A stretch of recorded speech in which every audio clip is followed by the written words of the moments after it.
Terima kasih. Saya akan menerangkan tentang pengertian limbah gas, sumber-sumbernya, dampaknya, dan bagaimana cara penanggulangan limbah gas tersebut. Pengertian limbah gas. Limbah gas dapat didefinisikan sebagai bahan daripada sisa yang berbentuk gas yang dihasilkan dari proses pembakaran atau pembusukan suatu bahan. Limbah gas juga dapat dilihat daripada warna udara, bau dan rasa.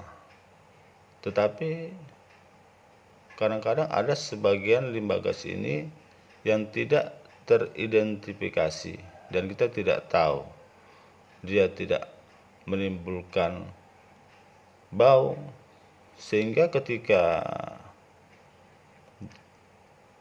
kita hirup dia bisa merusak paru-paru.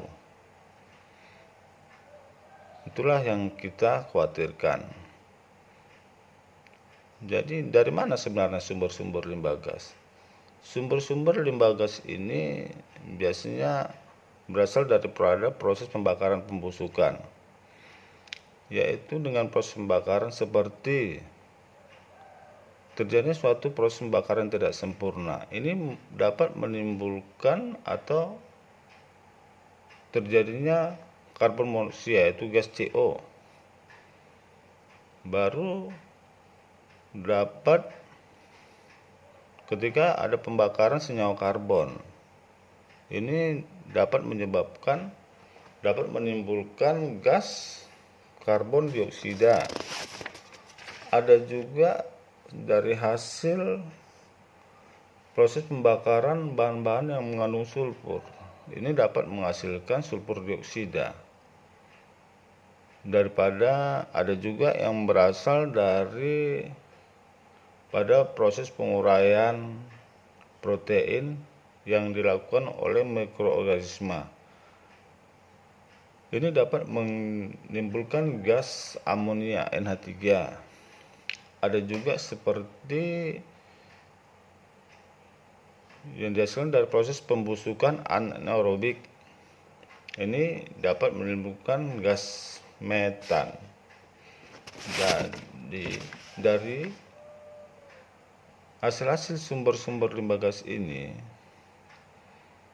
dia dapat mengakibatkan dan berdampak pada lingkungan seperti terjadinya global warming, yaitu pemanasan global, terjadi emisi karbon, hujan asam, dan ada yang disebut sekarang daerah dengan oksigen kaleng. Jadi untuk mengatasi supaya tidak terjadi hal-hal tersebut, bagaimana cara penanggulangan limbah gas? Limbah gas itu akan saya jelaskan beberapa cara menangani limbah gas dan materi partikulat yang terbawa bersamanya. 1. Dengan cara mengontrol emisi gas buangan. Ini yang dimaksud adalah gas-gas buangan seperti sulfur oksida, nitrogen oksida, karbon monoksida, dan hidrokarbon dapat dikontrol pengeluarannya melalui beberapa metode. Gas sulfur oksida dapat dihilangkan dengan cara desulfurisasi menggunakan filter basah. Kedua, dengan cara menghilangkan materi partikulat dari udara buangan, yaitu seperti A, dengan menggunakan filter udara. Filter udara adalah alat untuk menghilangkan materi partikulat padat seperti debu, serbuk sari, dan spora dari udara. B, dengan cara pengendap silikon. Pengendap silikon atau yang disebut silikon separator. Ini adalah suatu alat pengendap materi partikulat yang ikut dalam gas atau udara buangan.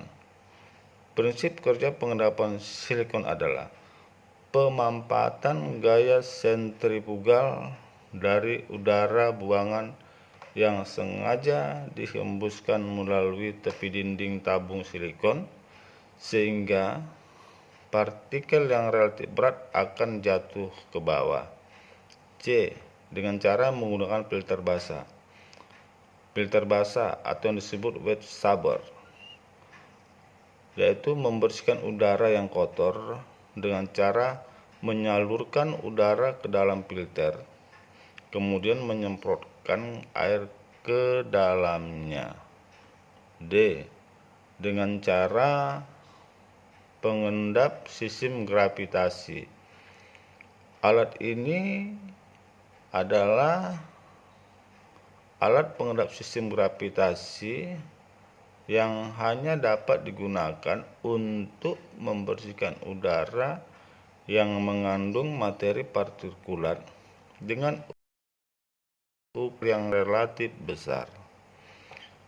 E. Dengan cara pengendap elektrostatik. Elektrostatik ini digunakan untuk membersihkan udara yang kotor dalam jumlah atau volume yang relatif besar, dan pengotor udaranya umumnya adalah aerosol atau uap air. Ya, demikianlah yang bisa saya sampaikan tentang materi limbah gas. Terima kasih.